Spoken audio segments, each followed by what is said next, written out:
You know, it's been said that I have a face made for radio, but even I can manage to look good on Zoom or other video conferencing platforms with just a few simple hacks that I'm going to share with you right now. This is another Recruiter Short, and we're starting right now.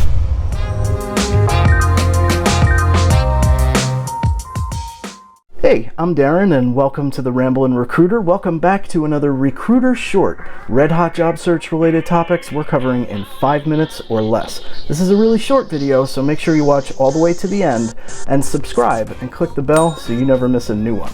Video conferences and video interviews are just not optional anymore with social distancing. No matter how beautiful or how handsome you are, if you're using a webcam, you just don't look your best. I'm going to share with you some simple hacks that are going to keep you from looking like an old tired plugger. I love you, I'm just not ready to look like you yet. While I can't promise that these hacks are going to make you look like Jennifer Love Hewitt, I can promise you that even using a webcam, you are going to look your best. Tip number 1, eye level camera.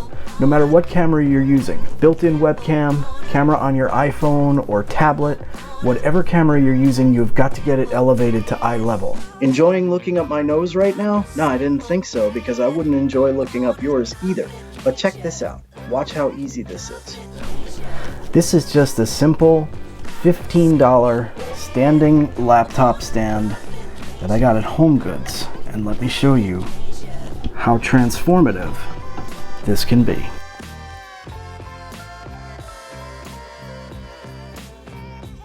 Wow, that's a big difference, isn't it? Not only are you not looking up my nose anymore, but there's not weird shadows all over my face, and my eyes don't look like I just went 10 rounds with Mike Tyson. Extra tip, if you're a few pounds overweight like me, go a little bit higher than eye level. This way, you can actually tilt the camera down to get a slightly downward angle of your face. It forces you to look up a little bit to the camera, which flattens out the chin, makes you look much better. Number 2, lighting.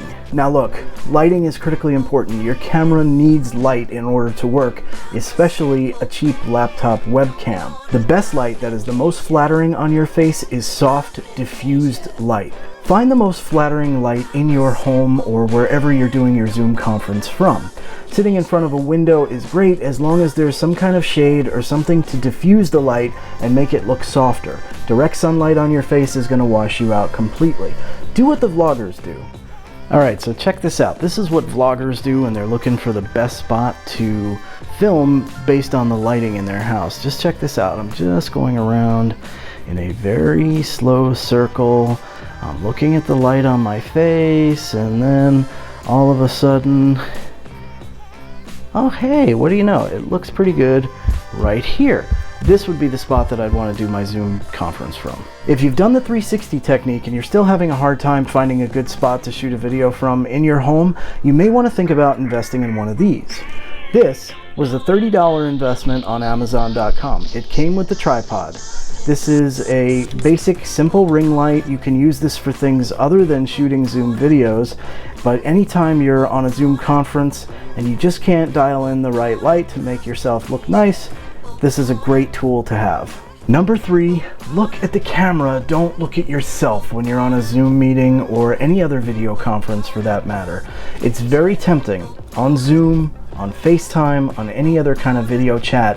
It's very tempting to look at yourself to see how great and wonderful you look, or just to make sure that you don't look derpy, as opposed to looking at the camera. But it is extremely distracting to the other people on the video conference when you are not making eye contact with them. And the way to make eye contact with them is to actually look at the camera. Check this out. Just looking off to the side at the viewfinder now, can you see a huge difference between this and this? It's really noticeable, and it's very, very distracting, especially if you're the one who's presenting. Okay, trivia time for those of you who have watched this far, and today we've got movie trivia. In the movie Roadhouse, what was the name of the bar where Patrick Swayze was the bouncer? First public subscriber to get that right below in the comments wins a shout out on the next video and a Ramblin' Recruiter sticker from the Teespring store. Incidentally, if you know the answer to this one right off the top of your head, you and me can be friends. So if you want to check out the rest of the Recruiter Shorts, check out the playlist that's linked over here. And the video that's over here, that's the one that YouTube thinks you're going to like the best. Enjoy the rest of your job-seeking day. Stay classy, YouTube. Thanks for stopping by, and we'll see you next time. You dig?